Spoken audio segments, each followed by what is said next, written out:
Welcome to Sim Frame of Mind, and today is a special day. We're going to try to do our first ever live stream. So this is going to be a lot of fun, and I have to kind of navigate around here. So let me first get started by saying thanks so much if you're joining us today. It looks like we have a few people who are on. I'm going to open up the chat a little bit so that I can see. Yep, got one person waiting. That's about all I expect today. And I think it's going to be a very quiet day for my guest and I. And so, without further ado, I'm going to go ahead and bring on my guest. Let's see here. He is already here. See how to bring him on.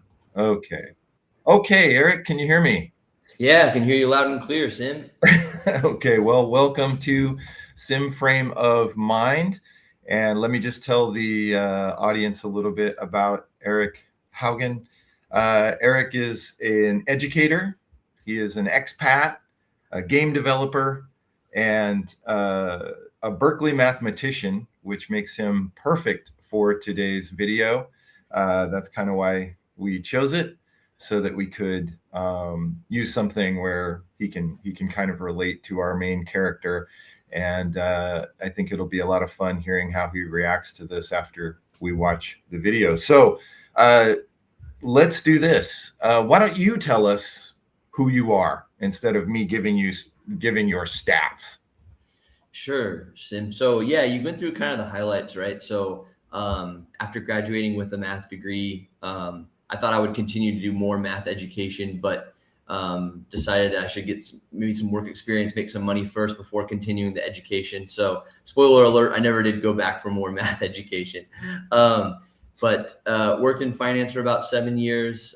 Enjoyed a lot about that, but my wife, who's originally from Thailand, wanted to move back to be near her family, and so I took that as an opportunity to try a new line of work with teaching. I always knew I enjoyed teaching mathematics. I did a little bit of it my third and fourth year at university, teaching first-year students calculus, which is one of the most notoriously most often failed classes on the university campus. So kind of having the chance to kind of work through and help students through big challenges like that has been something that I knew I always enjoyed.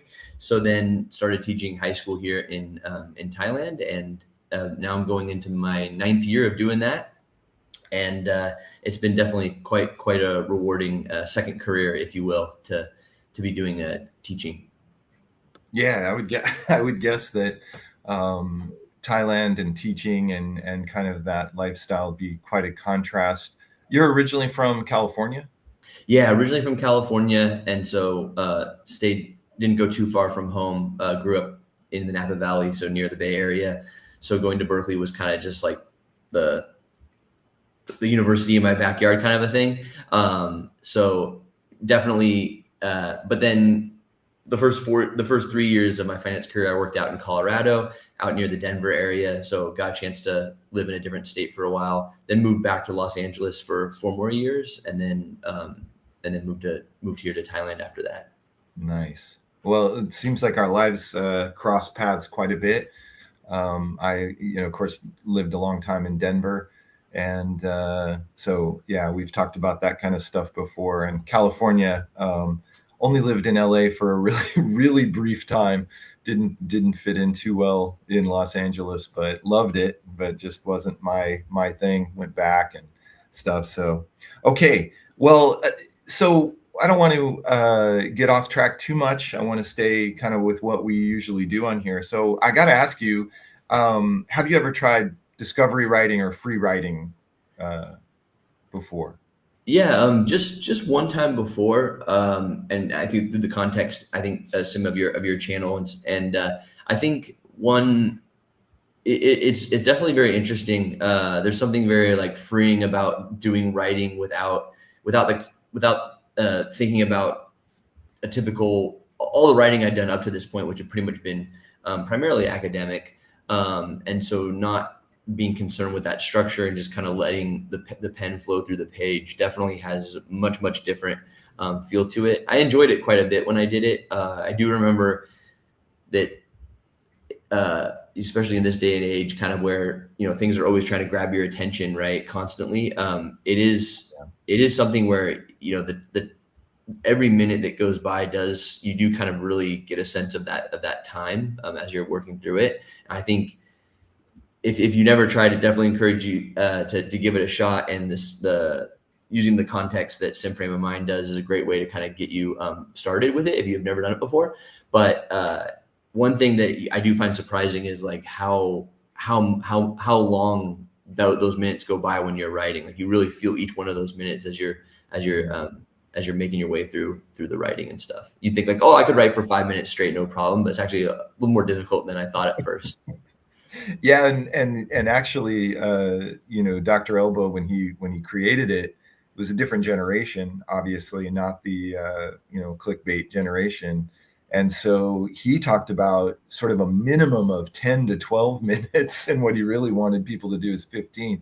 I got to say, 15 is a lot. That's a lot. I mean, that you're giving up a little bit more of your day than most people have.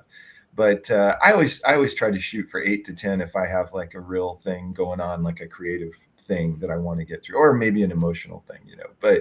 But yeah, you're absolutely right. You take off writing and you kind of get into the flow, but you're not allowed to stop the pen. And so after a few seconds, you're kind of like, whoa, how long's it been? You know, maybe been a minute, you know. And it does take a little bit of discipline. I do think with practice, though, it can be really effective for things like problem solving, mental health, all of that. That's why I'm doing this, I guess. And so I think we should go ahead and get to the steps. Okay. I know that it's a Sunday where you're at, Sunday morning, so I don't want to take up your whole day. So just a reminder, we're going to watch something. I always like to give a prompt of some kind before we do free writing. I want to give you something to think about or feel. I think we have a very interesting short film today, and it's called 43,000 Feet. And I have already covered this video before, way back. And so I'm kind of happy to bring it back with a mathematician that could probably relate to the character very well, dealing in probabilities and so forth. So I suppose let's just watch the video first, and let's see how this all looks. I hate to mention this again, but this is my first live, so if it's a little clunky, I apologize. It's also why I brought Eric on. He's you know, a gamer, a programmer, so I figured if I had a lot of tech issues, I could say, dude, how do I do this? So anyway, let's see here if I can share my screen and move us around. There it is. Okay, and sadly, this is yeah, a picture of me, and we're going to use this as our video. And if you have a pencil, paper, things to jot things down, you can always take notes while you're Eric's got his, he's ready to go. You can always take notes while you're watching the film if you want to, but mostly I just want you to go from the gut, react to it after we get done watching it. So Eric and I are both going to mute. We're going to enjoy 43,000 feet. So here we go. My name is John Wilkins. I'm a statistician, and I have a few things to say to those that will one day find themselves in the position of trying to survive falling from a great height.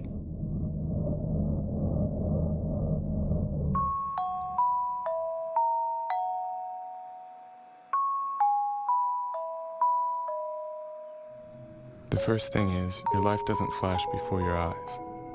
You're probably not thinking of your wife, or your son, or your mother, or the statistics conference you're no longer on your way to. If you're anything like me, you'll be thinking about how much it's going to hurt when you hit the ground, and of what you might say to the media if you survive. Because if two things are guaranteed, they're one, pain, and two, news coverage. And you know, if you do survive, the reporter is going to want you to say something profound, like how your life changed in the blink of an eye, how existence took on a new meaning, and how you're going to spend a lot more time with your kids. But really, you're not thinking about taking Jack and Jill to the park right now. What you're doing is making some serious calculations. Like, how long do you have before impact? 20 seconds? 10 minutes?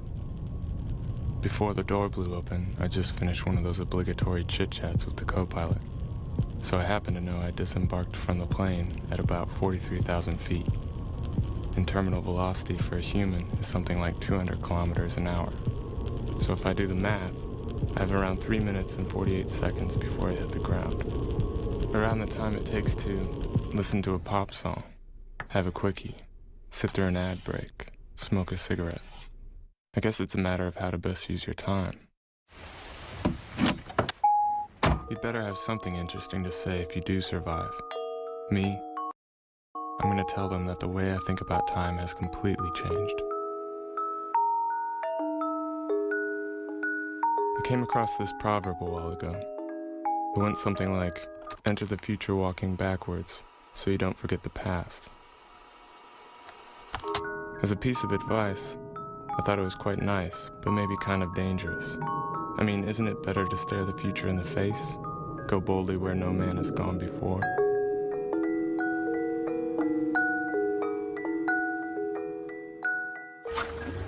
But the more I thought about it, it seemed like I'd never really had any other option than to walk backwards. I've never known for sure where I was going, or what lies in my future. Traveling through life arse first is all I've ever done.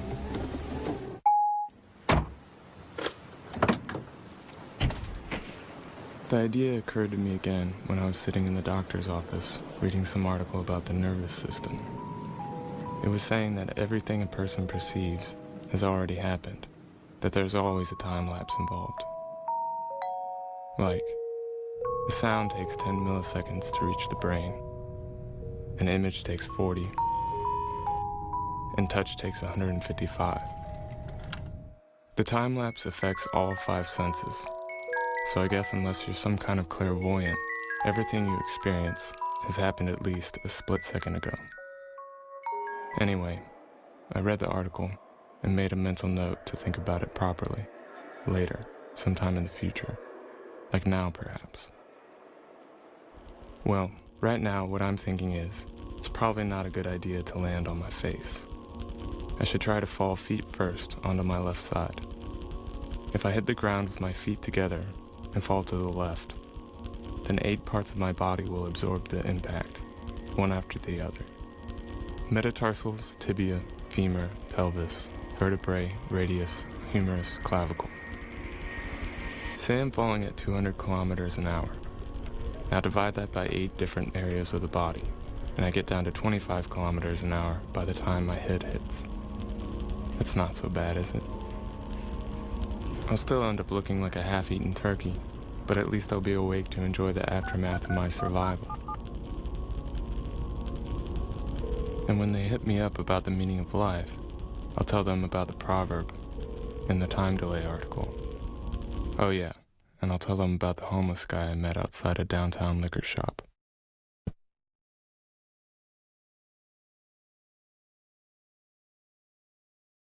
He says he wasn't always a bum.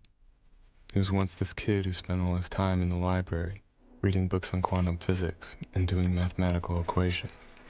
Later he graduated from some Ivy League school and went on to become a scientist, a real workaholic type who dreamed of building a time machine. By the time he was in his 50s, he was a selfish prick who worked 18-hour days in a lab, had no family and no friends. But eventually, the big breakthrough came. He discovered how to build his machine. He started making money by going back and forward in time, cheating lotteries and share traders. He got rich, he got greedy, and he thought to himself, what would I do if I could live my life all over again? So he cashed up and bought gold bullion. Then he took all the gold back in time to when he was a student, gave his young self everything, and told him to get his nose out of the books and live a little, throw parties, get women, live the high life. So the young man takes the money, quits his studies, and ends up blowing everything on drugs and women. He ends up broke, a drug addict, a bum. And a bum can't build a time machine. Okay, so the guy's story was bullshit. And it reminded me again of the proverb in the science article. Perhaps I'm a bit like the bum. I only ever fantasize about the future when I'm unhappy with how my past looks. So anyway, if I do survive, this is what I'll tell the reporters. I'm not going to give the old cliche that my life took on new meaning, and what really matters now is visiting my mother. I'm going to say, there's no such thing as the present, and there's no such thing as the future. There's nothing but the past. And the last thing I'll do is give some advice to people who will one day find themselves trying to survive a free fall. I'll say, try to fall through a swarm of migrating birds on your way down. They'll slow your descent. Or try to land in the outer branches of a tree. Keep your eyes peeled for inflatable castles, hay barns, dumpsters. Don't worry about your wife and kids right now. Just work out how much time you have before impact. Come up with a profound statement and fall to your left side. Other than that, good luck.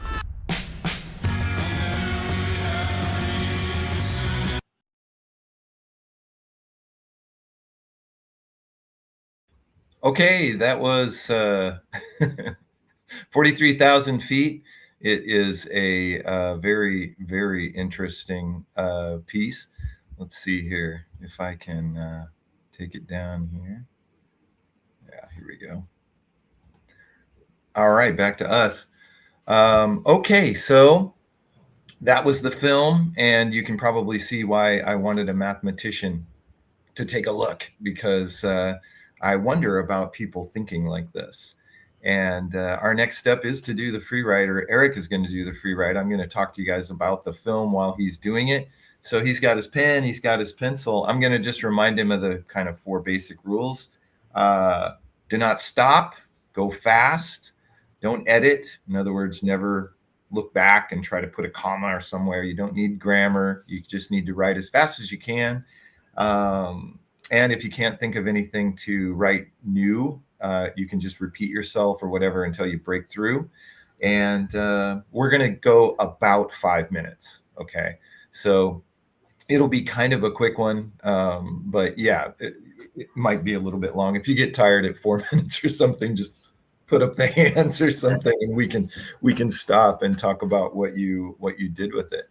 But no rules to this. And if anybody wants to try this when you're watching this, you definitely can do this with them. And that would be really fun. And I don't think today we're going to have a lot of people on here. So it's probably somebody watching it later, or something like this.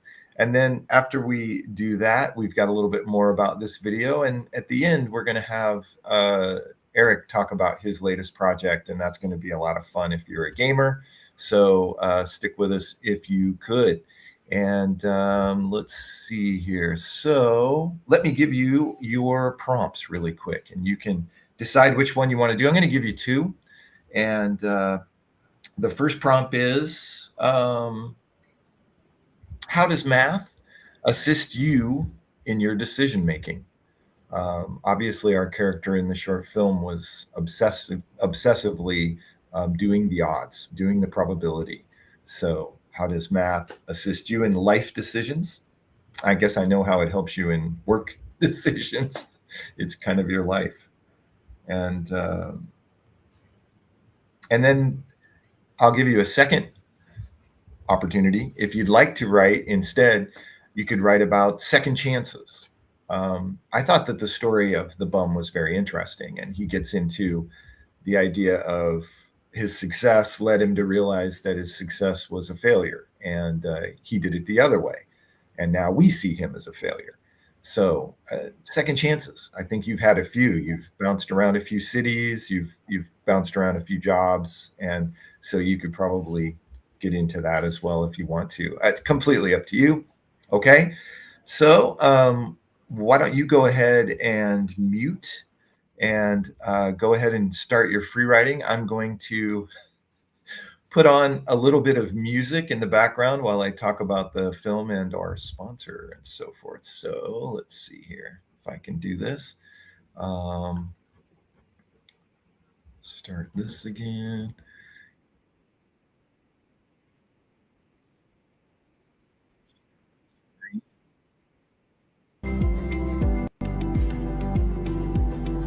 Okay, so Eric has gone ahead and begun writing. Like it's very intense. I'm going to talk a little bit about the film itself. And in the meanwhile, you can take a look at my roommates and my cat with us here. And yeah, they're just cute. I'm going to put a little music behind it so that you can kind of enjoy. And anyway, let's talk about all my sponsors. We are sponsored today by La Pinta, and La Pinta is a coffee shop here in Bangkok, Thailand. If you go to the usual tourist place, you're going to be so bored. These places are all kind of the same. They've all got the same mindset, of catering to tourists and so forth. So please think outside the box. Get off of the main Sukhumvit area and come out to La Pinta. It's amazing. I'm drinking La Pinta today. It's one of their darker blends. I'm a big dark blend guy. And you can find La Pinta. I do have the address down there, but my suggestion would be to just put it in, and you can find it in maps and find your way over there by taxi, Grab, Bolt. Any way you can get around in the city of Bangkok.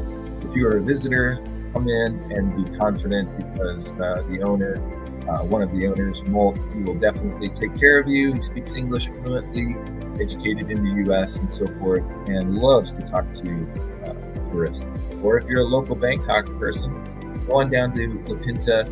He doesn't just have coffee. He also, even though his coffee is incredible, I got to tell you, I am literally drinking it right now. He also has the best hamburgers in town, and as somebody who can't quite shake that Americanism, I still have to go for a hamburger now and again. I absolutely love his burgers. The choices are incredible. He has all kinds of different things to do. When you get there, you can have a fish burger, you can have a traditional hamburger with all kinds of fixings. He's got incredible fries. He makes his own ketchup. It's just fantastic. So anyway, thanks again to La Pinta. Appreciate it. They kind of came in and rescued us as a sponsor here today, and really helps a lot. So now I'd like to talk about the movie a little bit. And the film itself was so good.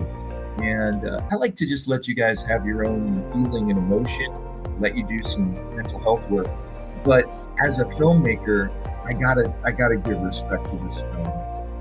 First of all, the way that the film starts, the typing of his name on a name tag. How many times have we had to go to a conference and experience that name tag on our chest and know that, I am Tom Wilkins, and here we go. I got to be this guy. And it just was such a great way to establish character. One of the biggest difficulties in a short film is getting the audience to love the characters quickly. And you'd be surprised, it's a simple technique, but it's often forgotten. Names. You got to get the names out. If you're making short films, or if you're making full-length films, you'll notice that the first thing that they want to get you to realize is that these are people. They're not just images on a screen. And so it's very important to get those names out there. What an interesting way to start the whole thing. Right on his chest. And right then we know that this is a story about a guy just like us. And he's dealing with the stress that we all deal with, which is travel. Plane travel especially is difficult and a little bit stressful, right? So I just thought that was a really good way to go. And dealing with the fear of flying is such a common theme in this thing. All of those bells chiming and all of the seatbelt being put on and those feelings, those are the kind of details that good filmmakers don't forget. They think about how do I feel when I hear the please put your seatbelt, on, and dealing with the tube itself that you're going to fly through the skies in, and it's just one of those things. We've all been there, and we all have that little bit of stress, even if we fly every day. There's just a certain amount of fear because we know the result if we are ejected from 43,000 feet. It's not going to go well. So I also think that the film did a great job of talking about time management, and that was very interesting to me, was the time management element. Okay, wow, that 5 minutes went really fast, and we can stop the sharing of my kitties, and we can get back to Eric. Eric, how did you Wow. do? Yeah, that was 5 minutes. Wow, that went a lot faster than the last time that I'd done rewrite. So that was surprisingly quick. Yeah, I think the kitties made it fly by for me too. I was talking about the film, but I can't help it. Those are my roommates, Bagel and Hazel, and them playing and stuff like that. All I did was just put some pictures on a loop, but it was really kind of relaxing. So hopefully, if you did get bored, you looked over and maybe felt relaxed from the joy of my cats. Nice. So okay, so I guess now it's just your turn to talk about where you went with this in your free write. Could you have used more time? Probably I could have definitely gone for a bit, for a few more minutes. Certainly, like I said, compared to the first time where I was kind of like, oh man, I don't know if I'm gonna make it to 5 minutes. Yeah, definitely. Some interesting questions to respond to. And I think as you were kind of explaining to the folks, like the film does some really interesting choices. So there's a lot to kind of like think about and work through. Um, Initially, I spent most of my time about the math prompt, assisting in life decisions. So one thing I always found kind of interesting is my enjoyment for mathematics. Definitely, I think all the time when you're a little kid, like you get excited about learning math. It's like, oh, you come home and you got like a good score on like a math facts quiz or something, and you're proud to show that off, right? But I think for a lot of us, we sort of lose that joy pretty quickly. And I think unfortunately for a lot of us, we never find it back. So one of the things I find inspiring about teaching math is trying to kind of rediscover that joy of mathematics that I think we all have, actually at the get-go, right? So I was trying to think. So for me personally, like what are some things that I find joyful about mathematics? I know the prompt was assist in life decisions, but then I started kind of going down this path of like why do I value mathematics so much and stuff. And so I started going down this path of why I enjoy it so much, first of all. So that's kind of what happened. That's the other thing about the free write, right? Is like you think you're going to go some direction, and then all of a sudden you look down at your pencil and you're like, why did I go down this path? Which I think is kind of one of the really cool things about the process. I mean, that's why the other name for it is discovery writing. And I kind of prefer discovery writing, but it just like you're trying to kind of stay on a topic because we're natural students. You and I both have our master's degrees because we are good students, right? But honestly, this is the opposite of that. This is just saying whatever I'm thinking is important. So let's go there. Yeah, it's trying to kind of bubble up, I guess. Yeah. So this path kind of took me down to thinking about what that was, because I didn't enjoy mathematics through kind of like around elementary school, long division, kind of an infamous topic, right? In fourth grade, you got to get out and write just tables and tables of numbers as you're working through your long division, right? So I think, as with many people, that's when I started going like, oh, math is very tedious and boring. And then kind of all the way up through high school. It wasn't until university that I started really enjoying it again. And part of that reason is it's a subject where you can kind of use reason and logic to kind of like make connections and stuff. And I always thought that was kind of cool. Is like, there's other things where you need to basically study a lot of content, have a lot of knowledge, like specific content about that discipline. Whereas one thing that I always enjoyed about mathematics is taking just a couple of basic ideas and kind of seeing how you can connect them to kind of discover new things or kind of work through a problem, right? So I would just say in general, sort of that process of kind of, trying to think through how to connect different pieces of information, kind of looking things in it like, okay, if I know, statement A, then therefore I can move to statement B, right? I would say I use that in a lot of just general problem solving that I have, that you run across as life throws you various problems to solve, right? So I think just taking that very kind of measured approach is something that has gone a long way, I think, for me. The other thing that I end up talking a lot about is specifically probability, because I started thinking about this idea that, like, I think I'm someone that's very comfortable with unknown, whereas I think a lot of like humans, there's some quote like, what scares us, the things that scare us are things we don't understand. So I think that happens a lot. The fear of unknown, I think, kind of gets a lot of people nervous, right? But I think when you approach things from a probability lens, you're sort of embracing that uncertainty and saying that, oh, you know what? Very few things in life are 100%, going to happen, or you're 100% going to guarantee this outcome. So I think just kind of going into that with clear eyes and sort of looking at the fact that you want to sort of embrace the fact that no matter how much you try to set something up for yourself, there's always going to be potential branching of paths and stuff. So yeah, I mean, it's funny. Just a small example that came to my mind here is I organize a math competition for our students, and it's every year. So I always feel this a little bit of pressure because it just involves so many students. I think it involves about probably over 200 students by now, right? Yes. And so the question that's burning on top of my head right now is, we're supposed to get this box from Australia that has the competition papers in it, right? And that box has not arrived yet. There's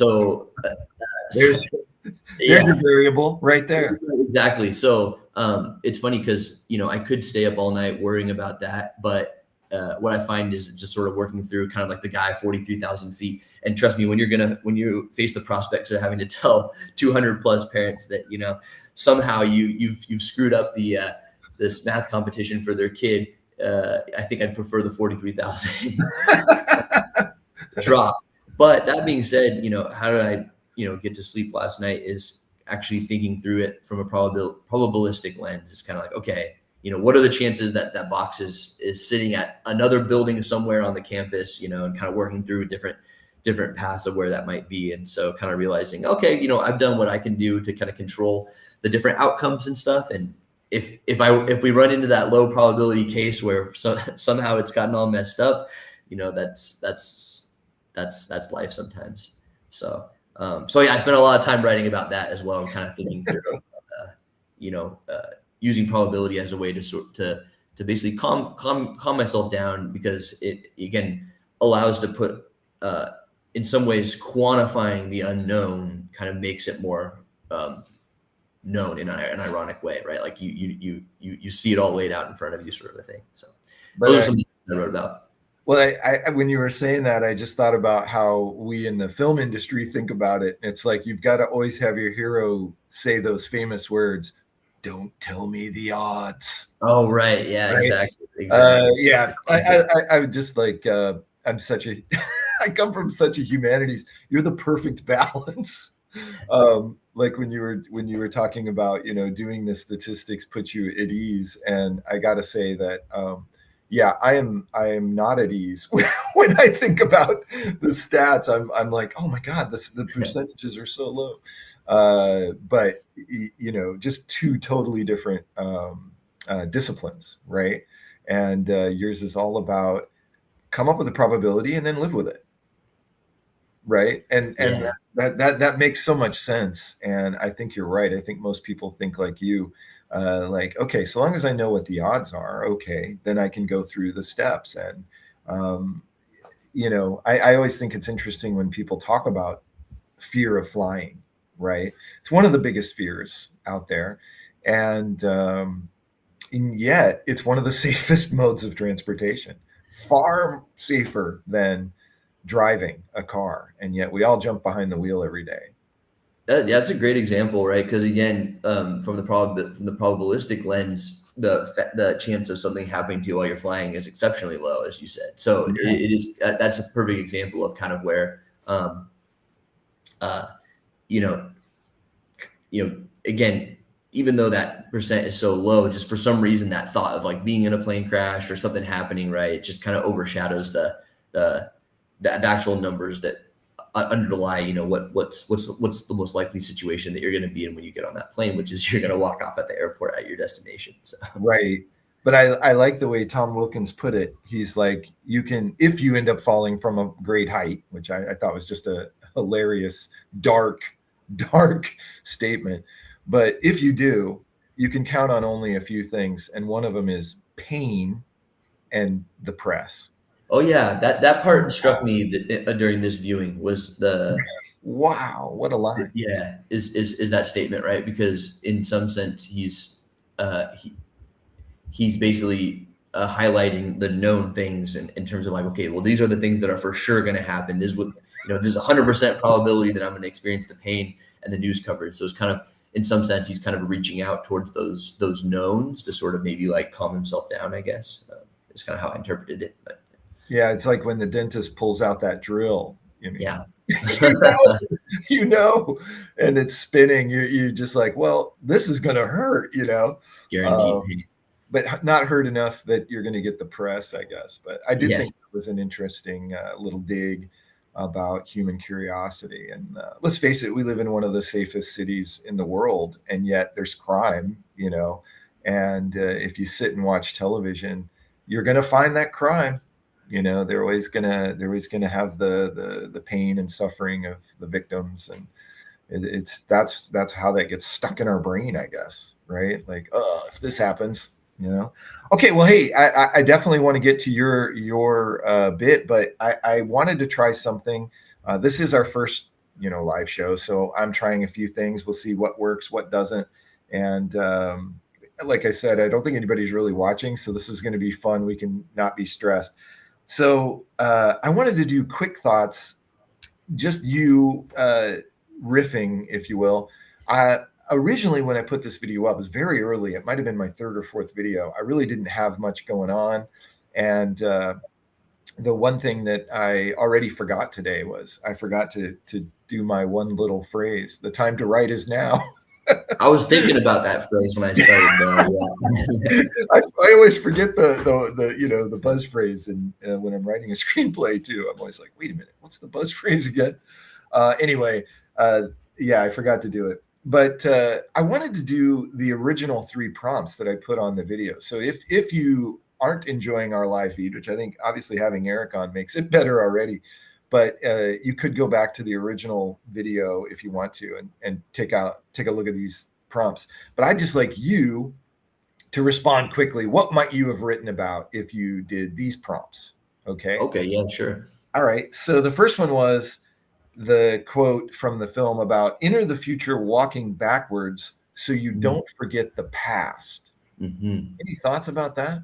Yeah, that was interesting. That was one of the things that definitely struck me on this viewing here. So yeah, I like his statement about how, well, on the flip side of that, then you might not see something coming at you in the future, right? So I guess in that standpoint, yeah, I feel like there's kind of always a trade-off, right? So in some sense, I think there's the risk of focusing too much on the past and kind of, being stuck in some of the same choices that you continue to make. So yeah, I think it's something that's definitely worth considering. I think there's, on the other hand, if you're not mindful of like certain decisions that you've made in your past that lead to to certain paths, if you don't get a chance to reflect on those and think about, okay, why did this decision, kind of going back to the logic of mathematics, connecting the dots, okay, why did this decision lead to event X, Y, and then Y, and then Z? You can end up kind of continuing kind of in the same loop of things.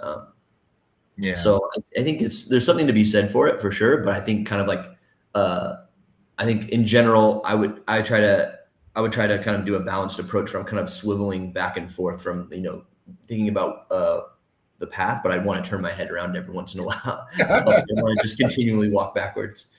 Yeah, I think it's just a great question to ask yourself how you are doing it. And I think some people are so obsessed with their past, maybe, a mistake they made or whatever, or a success even that they had in the past, like the old Bruce Springsteen glory days concept, where you dwell on that, oh, wow, I was a football star or I was a baseball star or something, and forget that there's a lot more life after this. So anyway, great ideas. The next one of the questions was the story of the bum. Did that give you any kind of thoughts? Yeah, it was interesting. So the first time I read it, or the first time I saw it, it was thinking about, I focused more on the fact that like he wasn't able to invent this this time machine. And so I looked at it from the lens of, he was given all this wealth, right, by his future self.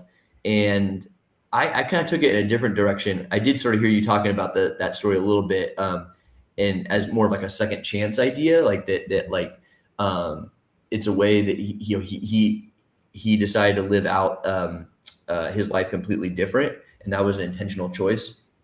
The first time I saw it, I took a little bit different interpretation. I sort of viewed it as something that I remember running across, which is like anything that is worth anything in your life that you really value or is worth something wasn't given to you for free, right? Like you encompass some amount of like hard, it's cliche to say, but like very hard work and kind of grinding away at something. I started thinking about that for my own life, and I think that's definitely been the case. I can't, when I think of like maybe the top 10 things, right, that I'm most proud of, or things that stick out in my mind. Definitely none of them were things like where somebody handed you that experience or handed you that outcome, right? So I sort of took the bum story as like, if you are sort of handed this free meal ticket at the start, it actually sort of like it turns you into basically an infant, to the point where you're not able to basically achieve those approach, right? Yeah. Oh, fascinating, man. Very nice take on that one. Let's do one more. We'll do it quick. Do you fantasize about the future because of any bad part of your past? Yeah, I mean, I think one of the classic films that I think I was introduced to through you is that sliding door idea. So this idea that okay, and again, kind of going back to probabilities and stuff, like what's the chance that I chose to go through this door and then led to this and that. Yeah, I mean, certainly even just winding up sitting here in Thailand has definitely been a cause of certain just random, seemingly random choices that I've made along the way. So, but yeah, I think I don't spend a ton of time thinking too much about like okay, if I went this choice, I would be in this reality, right? I think I focus as best as I can on kind of enjoying the present, each present moment, and sort of basically believing that the series of events that took me here is kind of the way it was supposed to be. Yeah, that's an awesome approach, man. It's a very healthy approach, I should say. I figure if it's an alternative to that, then I'd be spending a lot of time stressing about things I can't control anyways. Well, and speaking of things you can control, let's get to your stuff. What would you like us to know about your project, and how can people find it, and how can people play it? So sure, absolutely, Sim. So thanks for the opportunity to plug this. So as mentioned already, like my primary occupation is educator right now, but kind of around like the COVID time where everyone was like picking up a hobby, I decided to pick up programming, and mostly to do that to like make video games, because it's something I've always enjoyed since I was a young lad here. So yeah, definitely proud to announce that I have, well, I say I, but the thing is, I actually worked on it with my three brothers, which is a really fun kind of creative project for us to work on together. But we have a computer game out on Steam, so I will share that. Okay, that'll be awesome. Yeah, let's see. So Yeah, the backstory of that working with your brothers was so cool, I think. Yeah, it was super fun. Okay, Sim, let me know if is the trailer kind of showing here on the Yes, screen? it is. Okay, Yes, perfect. great. So yeah, so if you want to check it out, it's on Steam, Steam platform. There's a free demo, so you can test it out, see if you enjoy it. It has like a very kind of arcade, retro kind of survival shooter type game. It's called Drax After Dusk. You're basically this sheriff fending off your town from an endless horde of vampires here. And there's some, so you can see there you are there trying to take all these guys out here. It's a bit frenetic. It can get a little overwhelming. So definitely, it's understandable if it's not your cup of tea, but like I said, there's a free demo to check out. And so, yeah, I encourage you to give that a shot if you're into computer games. This is the trailer from saying coming soon, Q1 2026, but it is out. The one thing I will say is there's going to be a 20% discount starting on August 14th. So you go ahead and try the demo, but if you are going to actually buy it, I'll give you an inside scoop that you should wait about 12 days because there's going to be a 20% discount that's going to run for like about 10 days or something like that. So you might as well wait a little bit on that. Isn't it it's so cheap. Just buy it now. Yeah, that's right, Sim. That's what I was supposed to say, but well, I'll say it. It's so cheap. I bought it and I really enjoyed playing it. I was horrible at it. But I'm not used to using keys. I'm such a typist. I'm not used to using keys for the movement. And I love the gunplay and the leveling up. So many of our friends and students have been playing it and having a good time. The whole leaderboard is like a big group of friends sat there at the bottom of the leaderboard. That's what I forgot. That's what I forgot to mention too, is there is a leaderboard, which has kind of been the most enjoyable aspect for a lot of people. And Absolutely. then for me, definitely getting a chance to seeing like family, friends, and actually students too, playing it and having fun doing that. That's definitely it's made all the work worthwhile to see that. And what was the cost? I'm terrible about this. But I think it's $3.99 US, and I think that translates to about like 80 Thai baht. There's some kind of like regional currency changes that Steam automatically does, which is nice. Kind of accounts for like cost of living and all that. But well, I tell you what, it's very very fun, and I've seen some of our students just really jump into it, want to climb the leaderboard, and I hope that everybody watching gives it a shot because it was made with love, and I watched you working on that for hours and hours and hours with your brothers, and the conversations you guys were having, and what a great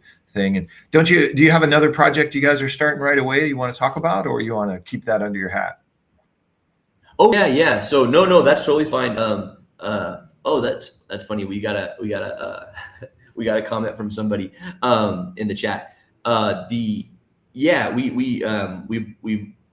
kind of one of the things about learning game dev that's been fun is it was a lot of learning new skills, which I always find fun. But now that we sort of have some of these skills, we want to continue on with other projects because like you said, getting a chance to work on something with my brothers in sort of this creative aspect has been super, super rewarding. So yeah, we're already hard at work on the second project, and I'll be sure to maybe come on for another free write to basically introduce that at some point. That'd be great.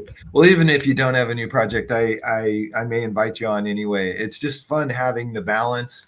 Like I say, I'm such a humanities, film guy, but when it comes to, more more mathematical, more logical thinking, it's fantastic to have that balance. So I may just beg you to come back on just for the fun of it one of these days, and we'll try something different.